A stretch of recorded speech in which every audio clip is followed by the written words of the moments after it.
Баршаңызға сәлем, каналыма қош келдіңіздер. Сіздермен бірге Жұлдыз. Бүгін мен сіздермен карамельді бананды бәліштің рецебімен бөліспекшімін. Ал сіздер каналға тіркеліп, қоңыраушаны басып кетуді ұмытпаңыздар. Ингредиенттердің толық тізімін видеоның астынан көре аласыздар. Рецепке піспеген қатты банандар емес, қатты пісіп кеткен банан алсаңыз жақсы болады. Алдымен бәліштің қабырын дайындаймыз. Ол үшін шұңғыл ыдысқа ұнды елеп аламыз. Үстіне қопсытқыш қосамыз. Қант қосамыз. Мұздасқыштан шыққан сары майды алып үкіштен өткіземіз. Немесе бөлме температурасында тұрған сары майды алып қоссаңыз да болады.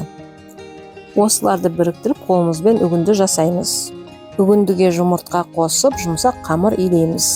Дайын қамырды 20-30 минутқа тоңазытқышқа қоя тұрамыз.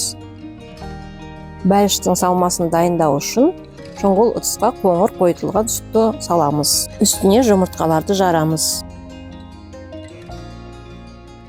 Қаймақ қосамыз. Ванилин қосамыз. Және де массаны қойылату үшін жүгері крахмалын қосамыз.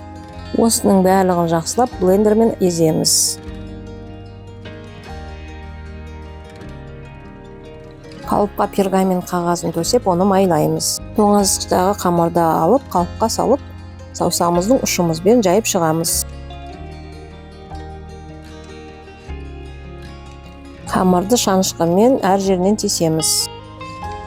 Салмасынан қамырдың түбіне ғана кішкене құямыз. Бананды кішкене бөліктерге бөліп, қамырдың үстіне тізіп шығамыз.